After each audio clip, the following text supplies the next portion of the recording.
So good morning student. 2018 से आज आपका सेट नंबर 5। अभी तक हम आपको इसके 4 सेट करा चुके हैं।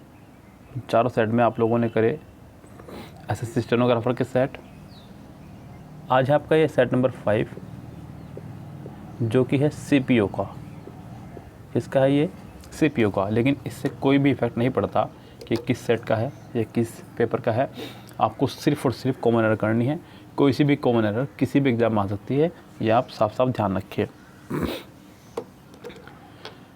कल ही आ गया है एसएससी का नोटिफिकेशन, जिसमें सीएचएसएल, सीजीएल मेंस और एसएससी स्टेनो के एग्ज़ाम की डेट आ चुकी है।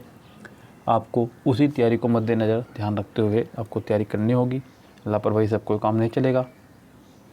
जितनी भी मैंने अब तक एमबी की बुक बनाई है वीडियो, आप सबको शुरू से या फिर उल्टी शुरू कर दें, पीछे से या फिर आगे से, कि रोज़ाना कम से कम 3 वीडियो आपको देखनी है। बिकॉज 2 मैं अपलोड कर रहा हूँ, एक आपको एक्स्ट्रा जोड़नी है। क्योंकि अगर आप 2 डेली देखेंगे तो आप पिछली नहीं पूरी कर पाएंगे, मेरे साथ ही चलते रहेंगे। आपको पिछली भी पूरी करनी है और मेरी वाली जो मैं रोज़ाना डाल रहा हूँ वो भी। तो 2 ये डेली देखनी है और एक पिछली देखनी है डेली। ये रूटीन बनाएंगे आप 3 वीडियो को कम से कम एमबी की बुक का। बिकॉज विदाउट एमबी यानी कि विदाउट प्रैक्टिस सेट आप सिलेक्शन के बारे में नहीं सोच सकते। सिलेक्शन लेना है तो प्रैक्टिस सेट करना ही होगा, ये ध्यान रखें आप। तो फिलहाल यहाँ शुरू करते हैं सेट अपना।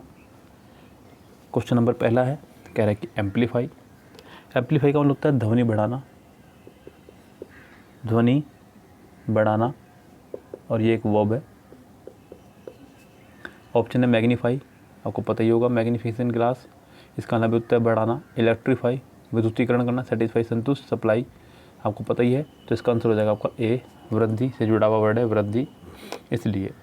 नेक्स्ट है, this is the first time anybody have explored into the part of the country. Anybody या बड़ी वाले सारे, और एनीवन या वन वाले सारे, इनके साथ हमेशा सिंगुलर सब्जेक्ट और सिंगुलर वर्ब आती है। तो यहाँ पे हैव नहीं आएगा, पहली बात तो ये ध्यान रखें। यहाँ आएगा आपका हैज़। दूसरी जो मिस्टेक है यहाँ पे इसी में ही, वो है एक्सप्लोर्ड। एक्सप्लोर्ड के साथ कभी भी कोई प्रपोजिशन नहीं आती है, ये भी ध्यान रखें। तो यहाँ पे इसका आंसर हो जाएगा A, anybody has explored this part. Yes. Next sentence एक ईडियम है, आपको उसका मीनिंग बताना है। कह रहा है कि he has set up his business now as he knows the ins and outs of it. उसने अपने बिजनेस को अच्छे सेट कर लिया है। यानी कि ईडियम आपका द इन्स एंड आउट, यानी कि किसी भी चीज़ का संपूर्ण विवरण, किसी भी चीज़ का संपूर्ण विवरण। इन्स एंड आउट्स यानी कि यूज़फुलनेस, इम्पोर्टेंस, डिटेल्स और डिफ़िकल्टीज। इसका आंसर हो जाएगा सी, डिटेल्स।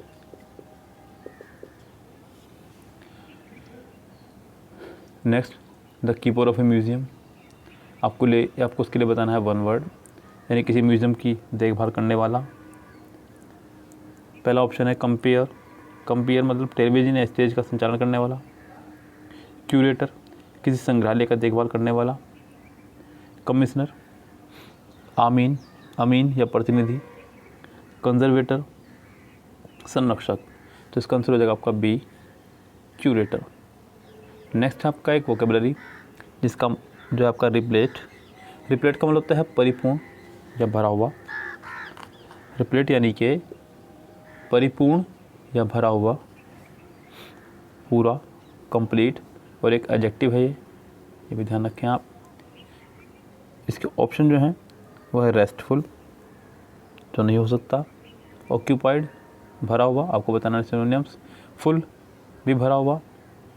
डी, काम, शांत। इसका आंसर हो जाएगा आपका सी, फुल, क्योंकि ये भी एक एडजेक्टिव ही है। नेक्स्ट है, in this novel I came across some words which meaning I do not no.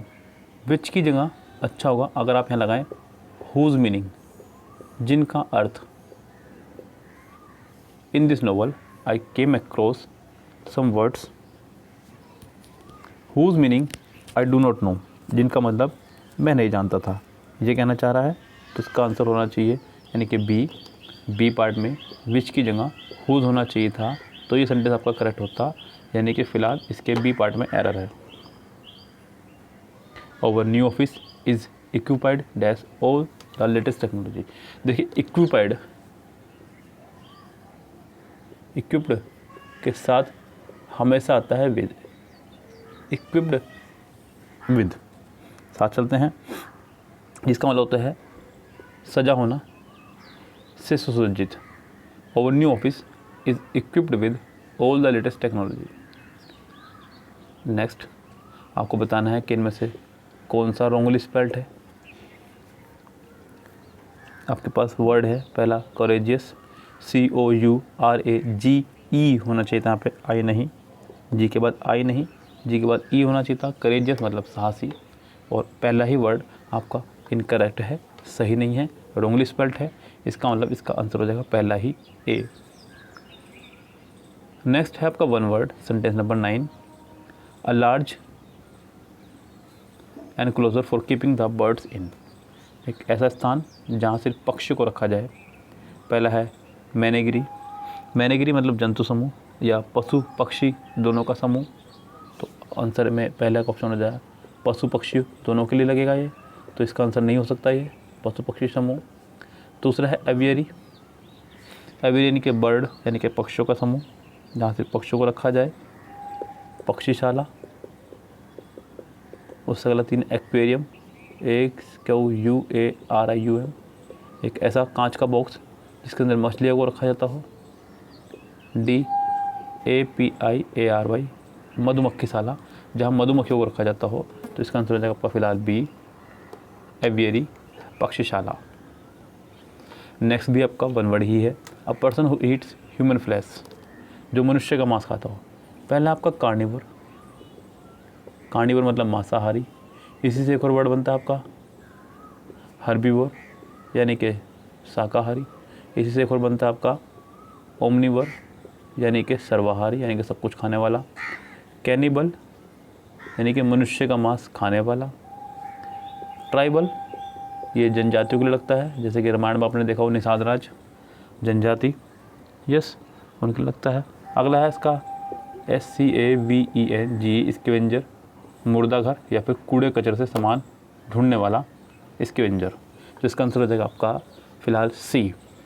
आपको बताना है इसमें से कौन सा रॉन्गली स्पेल्ड वर्ड है। सेंटेंस नंबर 11, ग्लूमी उदास, ठीक है। ग्लोस चमक, ठीक है।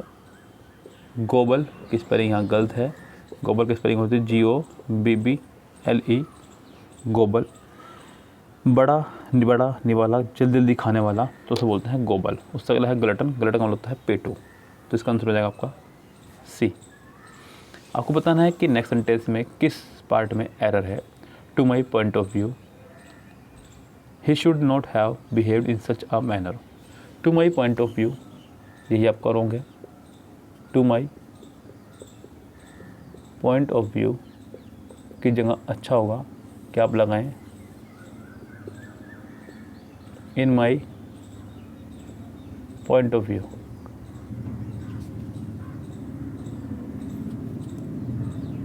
यस एक और मैंने बड़ा प्यारा आपको एक बार रूल बताया था। नॉर्मली हम लोग लगा देते हैं किसी भी चीज़ के लिए अकॉर्डिंग टू मी या फिर अकॉर्डिंग टू अस, तो ये कहना गलत होता है, ध्यान रखें। लेकिन सिर्फ first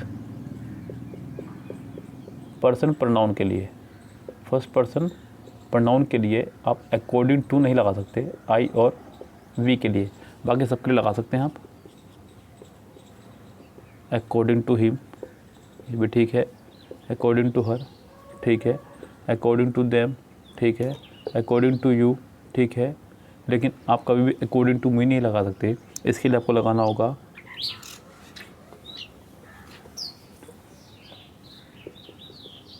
in my opinion. In my opinion आप अकॉर्डिंग टू मी नहीं कह सकते, ये गलत है आपका। इन माई ओपिनियन आपको लगाना होगा।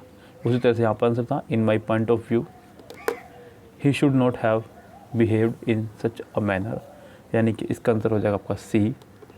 13 सेंटेंस कह रहा है कि identify the segment in the sentence which contains grammatical error. इसके किस पार्ट में ग्रामेटिकली एरर है। The old man climbed 7 floors with hardly no effort at all. देखिए यहाँ पे कह रहा है कि the old man climbed 7 floors with hardly no effort. Hardly no effort, अगर आप गौर करें तो हार्डली अपने आप में एक नेगेटिव वर्ड है और नो दिख ही रहा है नेगेटिव वर्ड है। एक ही सेंटेंस में डबल नेगेटिव नहीं आ सकता, ये मैं आपको पहले कई बार बता चुका हूँ। डबल नेगेटिव क्या, कोई भी दो सेम कैटेगरी के वर्ड एक ही सेंटेंस में नहीं आ सकते। या तो आप यहाँ से हार्ड हटाइए या फिर नो हटाइए। आप अच्छा होगा यहाँ से नो हटा करके यहाँ लगा दें एनी, क्योंकि एनी नेगेटिव या इंट्रोगेटिव सेंटेंस में ही लगता है। Yes, so the old man climbed 7 floors with hardly no effort की जगह हार्डली एनी एफर्ट हो तो ज़्यादा बेटर होगा, यानी किसका आंसर हो जाएगा डी। अंडरलाइन पार्ट देखना है, इसमें क्या एरर है। Need the cause of the disaster, sentence number 14। The cause of the disaster has not yet known but an inquiry has been set up to find out what happen. But, and, और, ये 3 conjunction हैं जो अपना बहुत बड़ा role play करती हैं sentence के अंदर। इनके दोनों तरफ सेंटेंस सेम फॉर्मेशन में रहता है, ध्यान रखें। यानी कि बट के बाद वाला हिस्सा जो है वह आपका हैज़ बीन सेटअप, यानी कि अगर देखा जाए तो कुल मिला के पैसिव में है, तो पहले वाला हिस्सा भी होना चाहिए था आपका पैसिव में ही। अब जो ऑप्शन दिया है वो है हैज़ नॉट येट नॉन। अब या तो मैं यहाँ पर लगाऊँ बीन, यानी कि ए ऑप्शन में बीन है लेकिन हैव आ गया। हैव नहीं आ सकता, क्यों नहीं आ सकता हैव, ये भी देख लें आप ध्यान से। उसने कहा the cause of the disaster, of the disaster, preposition के बाद वाले को कुछ नहीं मानते, ख़त्म। द कॉज के हिसाब से आप हैव नहीं लगा सकते, यानी कि पहला ऑप्शन गलत है। दूसरा ऑप्शन वैसे गलत है क्योंकि कुछ सेंटेंस गलत है। तीसरे ऑप्शन में वॉज लगाया इसलिए गलत है क्योंकि बट के बाद वाला हिस्सा में हैज़ लगा हुआ है, यानी कि प्रेजेंट है, तो आपको पहला हिस्सा भी प्रेजेंट में ही बनाना होगा, इसलिए सी नहीं लगा सकते आप। अब आपकी मजबूरी है कि आप ए लगाएंगे, सॉरी डी लगाएंगे। इज़ नॉट येट नाउ, वहाँ पे इज़ के साथ में थर्ड फॉर्म लगी है, इसका वाला सेंटेंस पैसिव में है और सेंटेंस हमें चाहिए भी पैसिव में ही था, तो यहाँ पे इसका आंसर हो जाएगा डी। अगला है आपका idioms. Leave you in the lurch, ये है एक idiom, leave in the lurch. किसी को बीच मझधार में छोड़ना, जैसे कि मैं कह दूँ कि कल से मेरी वीडियो नहीं आएंगी, उसी तरह से किसी को बीच में छोड़ना, मझधार में छोड़ना। Leave for once own work, take advantage of someone, make a fool of someone, leave someone in a helpless condition. Yes, इसका आंसर हो जाएगा आपका डी। नेक्स्ट है आपका सेंटेंस नंबर 16, वोकैबुलरी बेस्ड है। कह रहे कि एडवर्सिटी, एडवर्सिटी का मतलब होता है कमी, विपदा, दुख। आपको बताना इसका एंटोनियम्स, यानी कि इसका उल्टा। कैजुअलिटी, कोई दुर्घटना हो जाना। कैलेमिटी, शांति। मिसफॉर्चून, दुर्भाग्य। प्रोस्पेरिटी, समृद्धि। तो इसका आंसर हो जाएगा आपका प्रोस्पेरिटी, समृद्धि, यानी कि इसका आंसर हो जाएगा आपका D. Select the word which means the same as the group of word given, यानी कि ये है आपका वन वर्ड।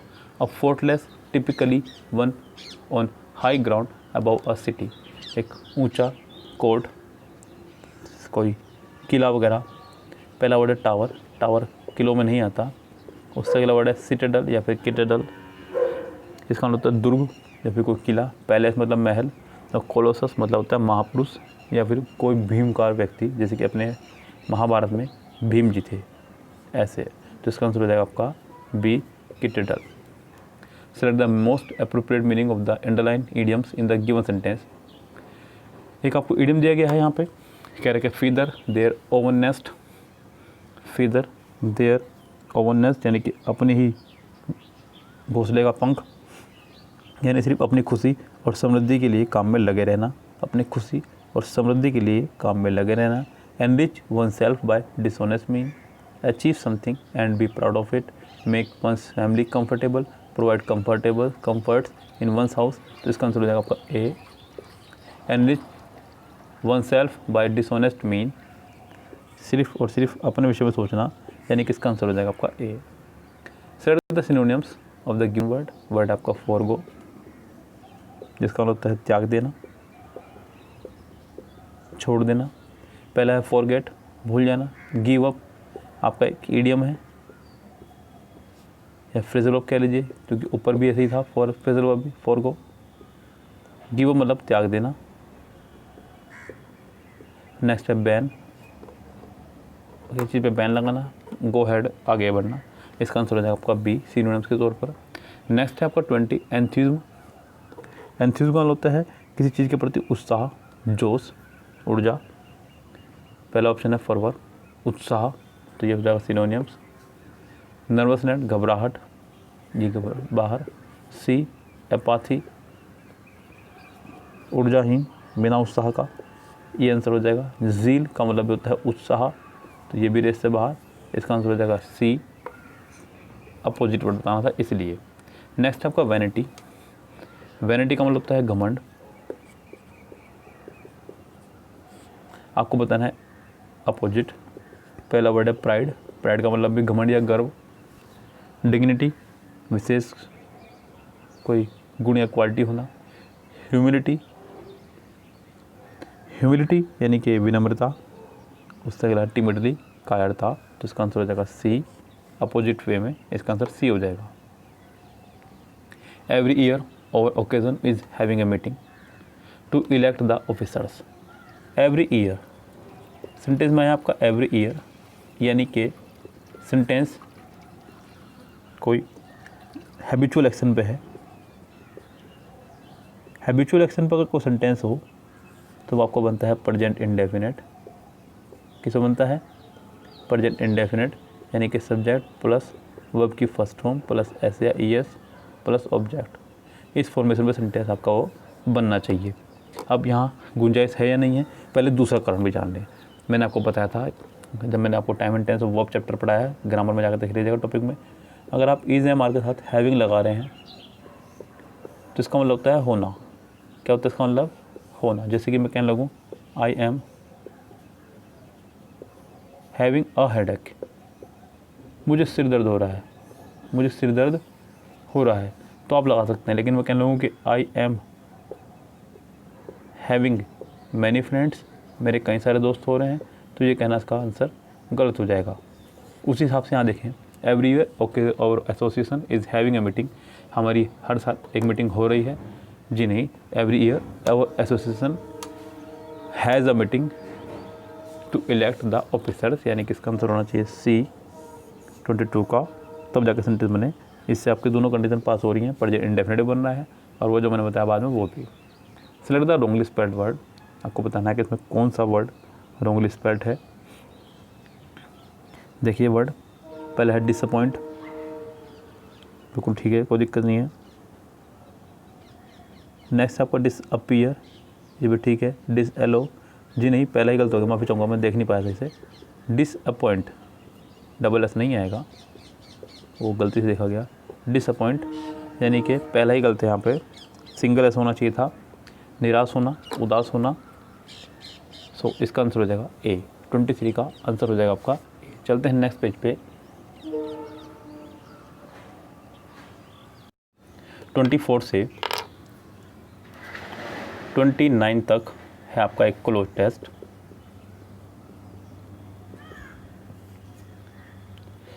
एक बहुत बड़ी स्टोरी होगी जो इनकम्प्लीट होगी, उसके अंदर कुछ फिल इन द ब्लैंक्स होंगे, उसके लिए 4 ऑप्शन होंगे। आपको बताना है कि उन 4 ऑप्शन में से इसका करेक्ट ऑप्शन कौन सा होगा।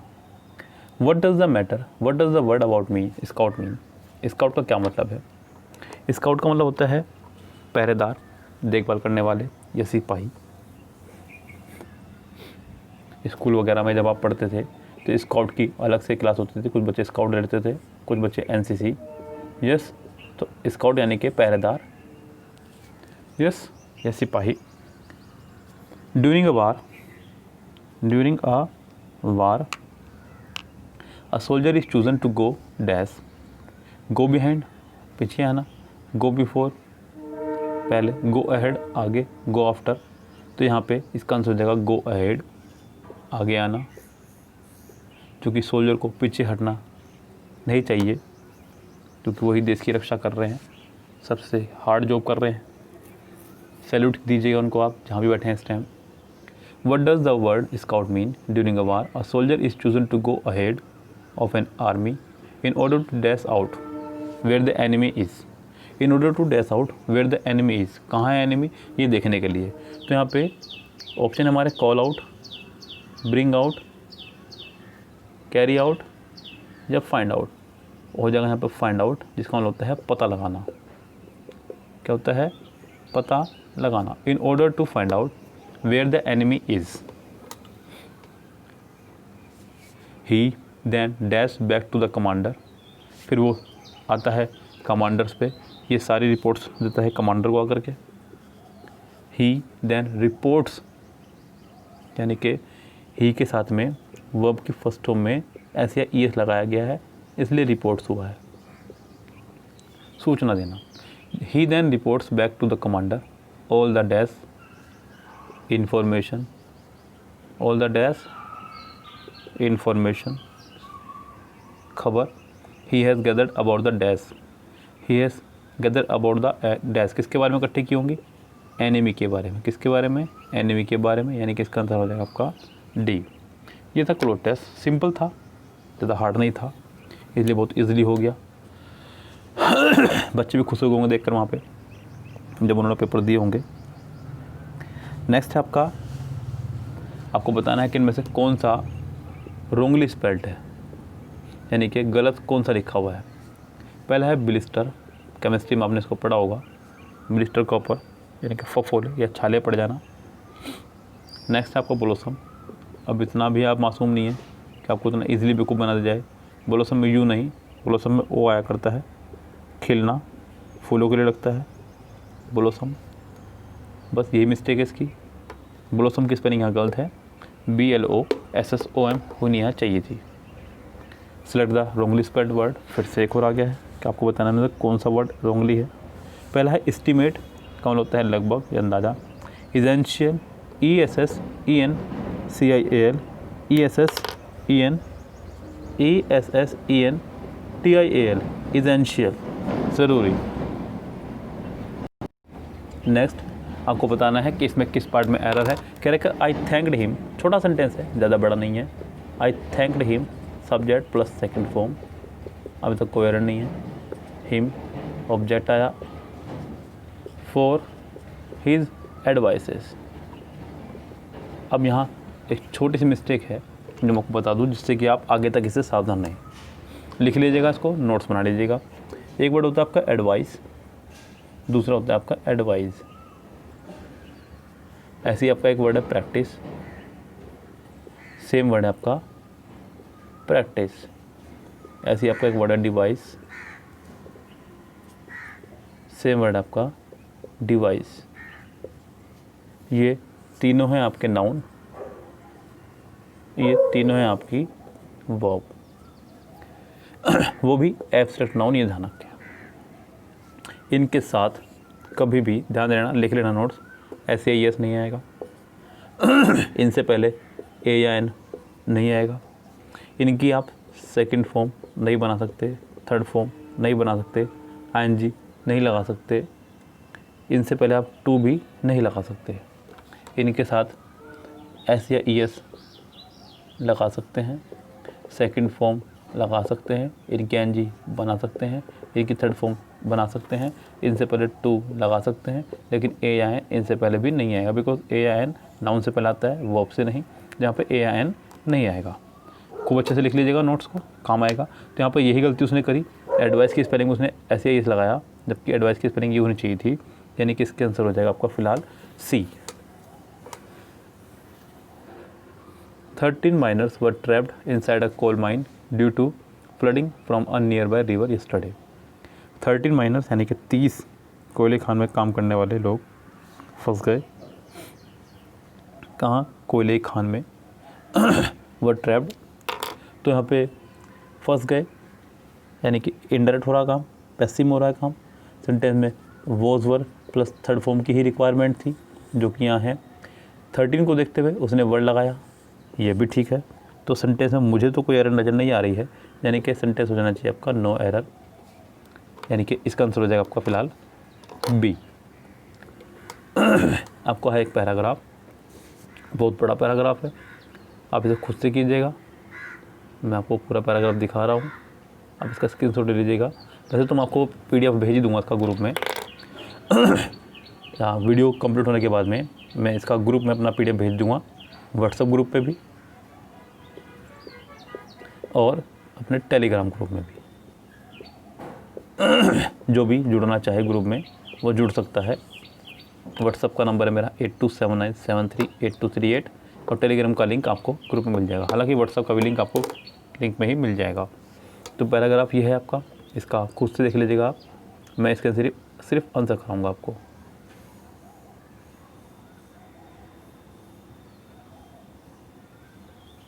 कह रहे कि what is the main theme of the passage, इसकी मेन थीम क्या है पैसेज की। 33 question. The tomb of Tutankhamun, the discovery of the incredible treasure, the life and the death of the boy pharaoh, the death of, ये आपकी जो इसकी main theme है वो पैरोय की, यानी कि जो बड़ा होकर के टूटनखामन बना उसके लिए ये कहानी है, तो उसी के बारे में चल रही है। इसका आंसर हो जाएगा आपका फिलहाल C. The discovery of a number of canes in the tomb indicate that Tutankhamun's dash.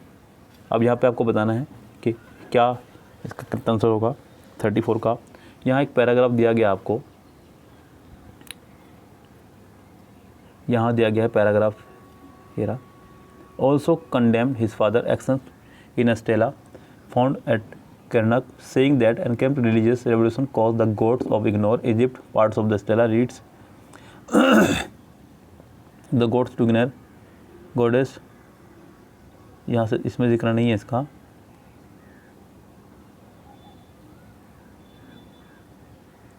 ये आपका first, second, third, fourth, fifth, sixth, यहाँ इसका जिक्र इस पैराग्राफ में है 7th में। Suffered from ill health, a study of remains published in 2010 found that he suffered from a variety of maladies including malaria and cholera disease. A number of cases have been found in Dash tomb find that support the idea that is difficulty walking at times। Walking में इसको दिक्कत थी, यानी कि इसका answer हो जाएगा आपका बी। 34 का आंसर हो जाएगा आपका B. 35 Tutankhamun's father was a revolutionary, what was his revolution. क्या रेवोल्यूशन उन्होंने की, यहाँ देखिए ध्यान से 35 में। Tutankhamun's as he was called at birth, he was born around the year 1341 BC। His father was a pharaoh Akhenaten, a revolutionary pharaoh who tried to focus Egypt politicians religion around the worship of the sun disk the Aten in his favor। आज ये फटाफट से, he wanted to the Egyptian to worship one god Aten, यानी कि इसका answer हो जाएगा आपका सिर्फ और सिर्फ फिलहाल ए। which Tutkanos had a short rule, most of his time was used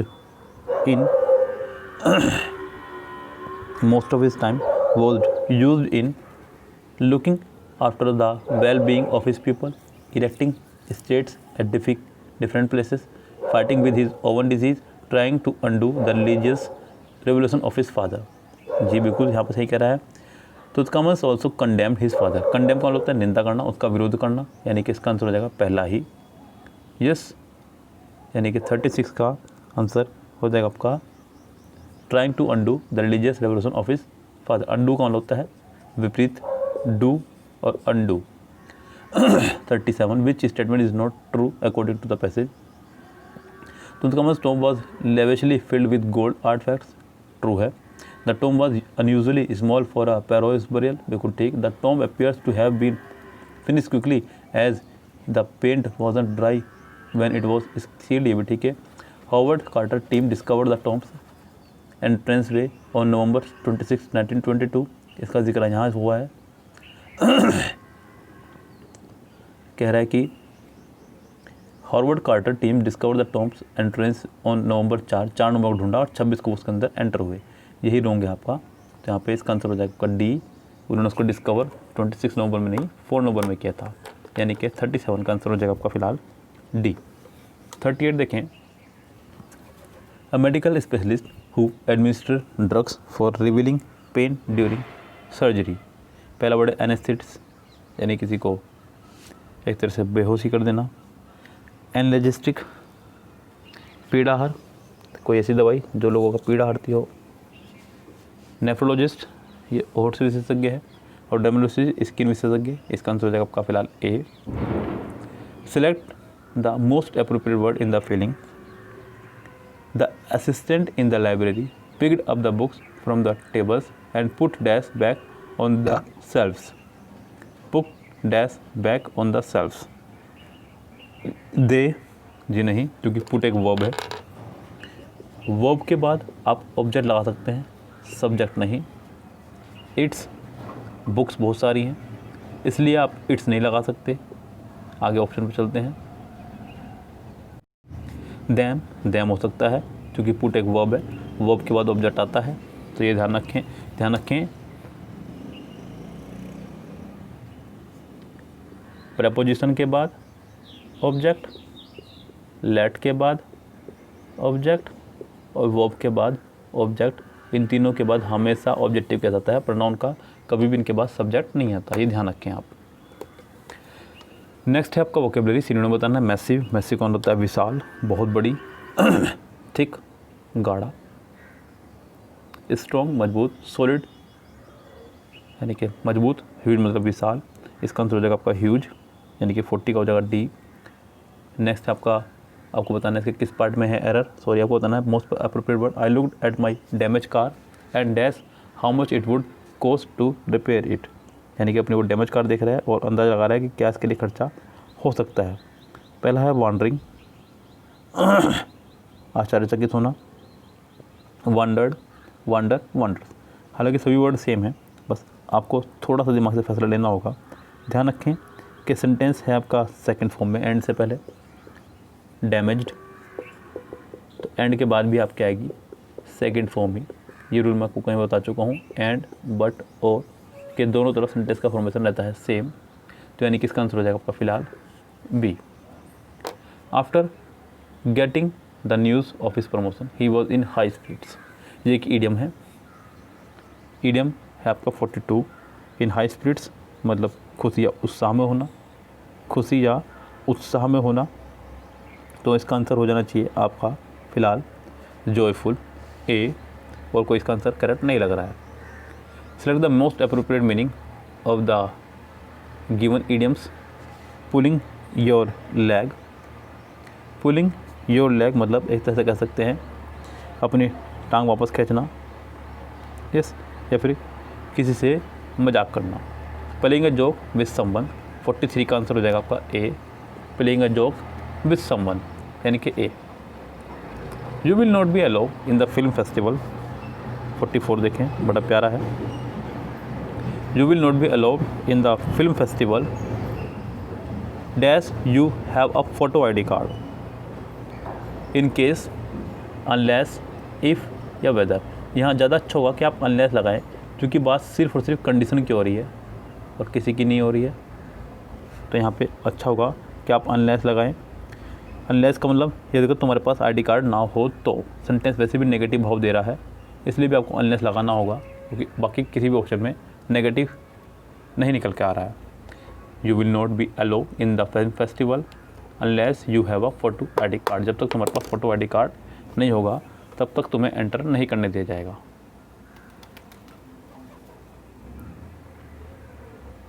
everybody wants to be winning a prize in the arts competition, 45 देखिए ध्यान से, बहुत ही प्यारा सेंटेंस है। ज़्यादा हार्ड भी नहीं है क्योंकि सेंटेंस इंडेफिनिट बना हुआ है। एवरीबडी के साथ सिंगुलर वर्ब आती है, ये मैंने आपको पहले ही बता दिया, अभी थोड़ी देर पहले आया था सेंटेंस एनीबडी वाला, तो ये ठीक है। फिलहाल वांट्स टू बी विनिंग, यहाँ ये कहना गलत हो जाएगा, वर्ब से वर्ब को जोड़ने का काम करता है टू, और दूसरी वर्ब आपकी रहेगी फर्स्ट फॉर्म में। तो सेंटेंस होना चाहिए था एवरीबॉडी वांट्स टू विन, बस सिंपल, नॉट विनिंग। यानी कि फ़िलहाल इस स्थिति में इसका आंसर हो जाएगा आपका C. Identify the segment in the sentence which contains the grammatically error. Was why she was angry with her son. Sentence को स्टार्टिंग किया उसने डब्ल्यू फैमिली से। डब्ल्यू फैमिली से अगर सेंटेंस स्टार्ट हो और उसके बाद सब्जेक्ट हो फिर हेल्पिंग वर्ब हो तो इसे कहा जाता है क्लोज। आखिरी में फुल स्टॉप होना चाहिए सेंटेंस के।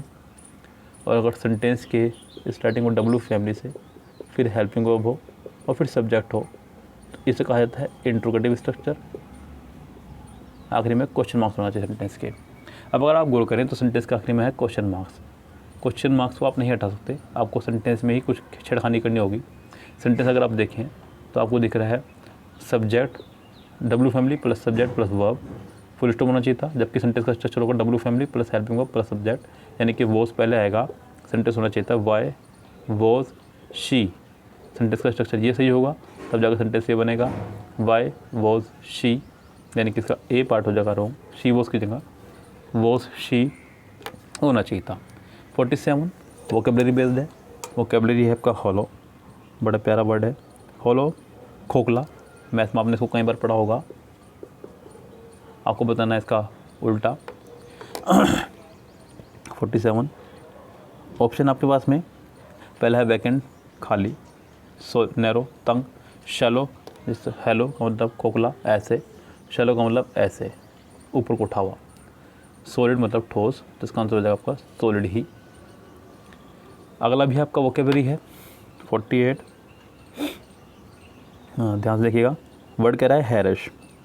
इसका मतलब होता है तंग करना किसी को, रिफ्यूज़ मना करना, बोदर मना करना या तंग करना, हेल्प सहायता, केयर देखभाल, इसका आंसर हो जाएगा आपका बोदर, यानी कि इसका आंसर हो जाएगा आपका P. 49 you should travel a long way you dash be tired. You should travel a long way you dash be tired. You have travel a long way, तुम अभी लंबा सफ़र तय करके आए हो। यू मस्ट बी टायर्ड, तुम थक गए होंगे। यस, ये कहना चाह रहा है, तो इसका आंसर हो जाएगा आपका सी। चलते हैं लास्ट पे। लास्ट आपका लिवली, यानी कि बिल्कुल जीता जागता, उत्साह से भरा हुआ, ऊर्जा से भरा हुआ, शार्प नुकीला, बबली उत्साह, एक्टिव सक्रिय, स्लगिश मतलब सुस्त, तो इसका आंसर हो जाएगा आपका, आपको बताना है एंटोनियम्स, तो डी इसका आंसर हो जाएगा सुस्त, स्लगिश, सुस्त ज़्यादा बेटर रहेगा। तो ये था आपका एसएससी सीपीओ का एक सेट नंबर 5 2018 का सीक्वेंस जारी रखते हुए ये मैंने आपको आज कराया सेट नंबर 5। सेट कौन सा है कौन सा नहीं है इससे फ़र्क नहीं पड़ता, मेरा सीक्वेंस चलता रहेगा। सेट 5 एसएससी सीपीओ का था, हालांकि आपके लिए सभी सेट इंपॉर्टेंट हैं क्योंकि एसएससी अपने किसी भी एग्ज़ाम से कोई भी एग्ज़ाम उठा सकती है। इस बार ज़्यादा चांसेस हैं ऐसा होने के, क्यों, आपको पता है कि चल रहा है लॉकडाउन, कोरोना वायरस, तो उस टीम को बुला पाना अभी तक संभव हुआ ही नहीं हुआ ये मुझे नहीं पता अभी, हालांकि एग्ज़ाम में 3 महीने हैं, लेकिन फिर भी कोशिश ज़्यादा से ज़्यादा रहेगी अपने आप को देखभाल करने की। तो हो सकता है कि पिछला ही मटेरियल में से कुछ मटेरियल निकाला जाए और उसको छापा जाए, ऐसा हो सकता है और ऐसा होगा भी। प्रीवियस ईयर से क्वेश्चन आने की संभावना इस बार ज़्यादा, हालांकि ऐसा हर बार होता है लेकिन इस बार संभावना कुछ ज़्यादा बढ़ चुकी है। मुझे लग रहा है कि 90% प्रोसीजर पिछले ईयर से ही होगा और ऐसा होता भी आया है पहले भी, मैंने देखा है कई बार एग्ज़ाम पूरा का पूरा ही रिपीट हो गया है। तो आप इसलिए लापरवाही ना बरतें, अपनी तैयारी को पहले से ही वो आयाम दे लें जिसकी आपको ज़रूरत है। तैयार रहें, तत्पर रहें, सिलेक्शन आपके हाथ में होगा। 3 मंथ्स बहुत हैं तैयारी करने के लिए। लॉकडाउन है, आपके पास पूरा दिन पढ़ने के लिए है, दिन और रात एक कर दीजिए अपनी, ज़िंदगी भर सोना है, फिर सोना ही सोना है। फिर एक बार सिलेक्शन हो जाए वो चैन की नींद के साथ सोना, अभी टेंशन वाली नींद में मत सोइए, उठ जाइए, शुरू कीजिए पढ़ाई करना। मैंने आपको कहा कि 2 वीडियो तो मेरी डेली आ रही है वो पढ़नी है, 1 वीडियो एक्स्ट्रा लगा दीजिए मेरी एमबी की।